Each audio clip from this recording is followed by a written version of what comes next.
Yo la famille, j'espère que vous allez bien. Aujourd'hui, nouvelle vidéo pour un nouveau format. Donc aujourd'hui, on va voir ensemble mon top 5 des rivalités dans les mangas et animés. Donc bien évidemment, ce top 5, ce n'est que mon avis personnel. Je fais avec tous les mangas que j'ai pu voir et bien évidemment, je n'ai pas vu tous les mangas et animés qui existent.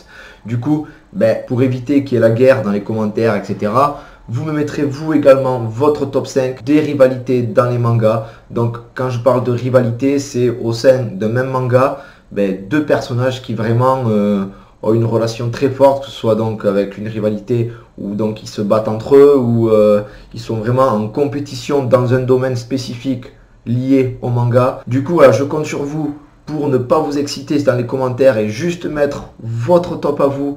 Et pourquoi pas quelques arguments qui pourraient peut-être me faire changer d'avis sur mon top à moi. Je vous souhaite de profiter de cette vidéo et dites-moi si vous aimez ce genre de vidéo, surtout étant donné que c'est un nouveau format.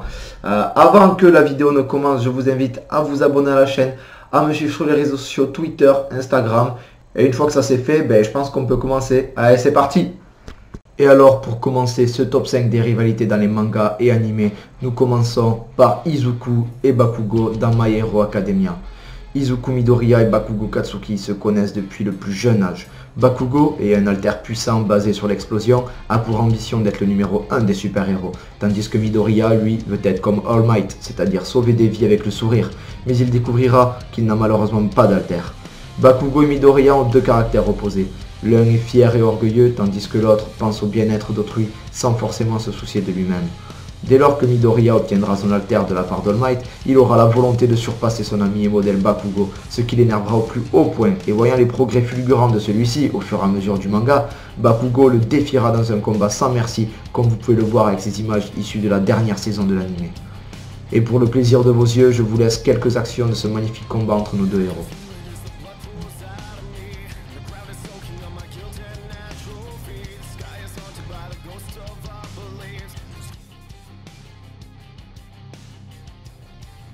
Bon, vous en avez vu assez je crois, du coup on va pouvoir passer au numéro suivant. En numéro 4, nous retrouvons nos deux mages préférés de Fairy Tail, à savoir Natsu et Grey.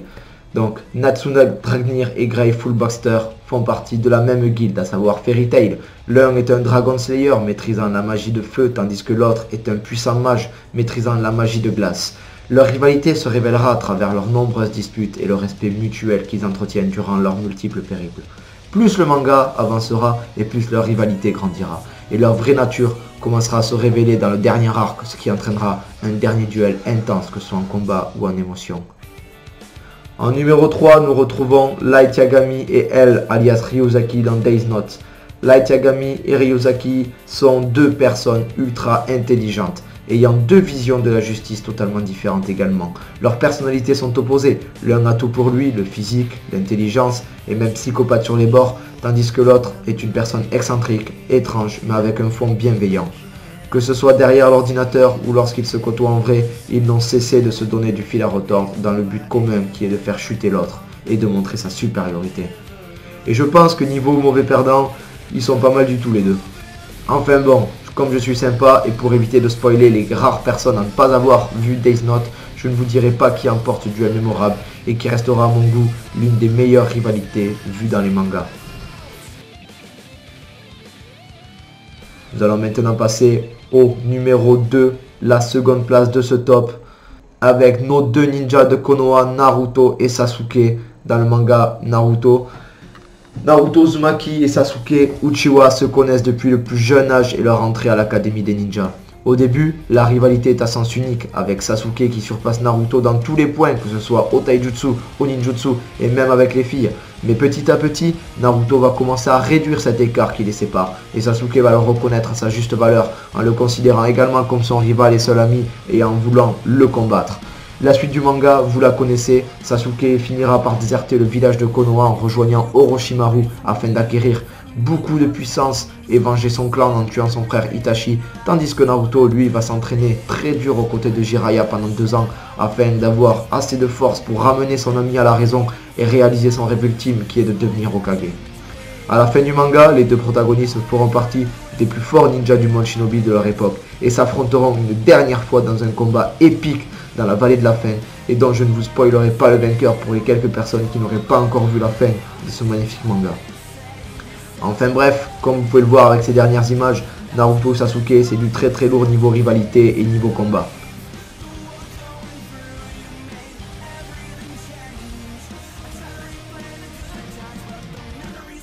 Et nous arrivons pour la première place de ce classement et comme vous en doutez, mon numéro 1 est Goku et Vegeta dans Dragon Ball Z. La meilleure rivalité pour moi, même si je dois l'avouer, c'est quand même le cœur qui parle. Ces deux personnages sont tout simplement incroyables. La rivalité a débuté lors du premier arc de Dragon Ball Z, lorsque les Saiyans sont descendus sur Terre et qu'il y a eu le premier affrontement entre ces deux. Donc on a d'un côté Vegeta qui est le prince des Saiyans, peuple de guerriers fiers, et Son Goku, un Saiyan de seconde zone ayant vécu toute son enfance sur Terre. Même si durant la majeure partie du manga, Goku a un temps d'avance sur Vegeta, cela ne l'empêchera pas d'avoir également ses moments de gloire, notamment contre Boubou, ou lors quelques périodes contre les cyborgs ou contre Cell. Les deux héros n'ont qu'un seul objectif, être le plus puissant de l'univers. Ils ne cesseront de se tirer la bourre en développant de nouvelles transformations et des techniques dévastatrices. Au-delà de cette rivalité, nos deux héros se considèrent comme de vrais amis et seront amenés à combattre ensemble, voire même à fusionner pour battre leurs ennemis plus forts les uns que les autres. Bref, Goku et Vegeta restera pour moi la meilleure rivalité, même si les autres rivalités citées précédemment sont tout aussi épiques. Et bien évidemment, je pense à tous ceux qui auront vu d'autres mangas que je n'ai pas vus et qui pourront me dire en commentaire d'autres rivalités entre deux personnages fantastiques que je ne connais pas. Donc n'hésitez pas les gars en commentaire à me dire les rivalités pour vous qui sont épiques dans les mangas et animés. Comme ça vous me ferez peut-être découvrir de nouveaux mangas. Donc voilà les gars, c'est la fin de cette vidéo. J'espère qu'elle vous aura plu. Si vous voulez continuer à voir ce genre de top, n'hésitez pas à liker la vidéo, à commenter et à vous abonner. N'oubliez pas également de me suivre sur les réseaux sociaux, Twitter, Instagram. Et n'oubliez pas les gars, les mangas et animés, c'est la vie. Ciao!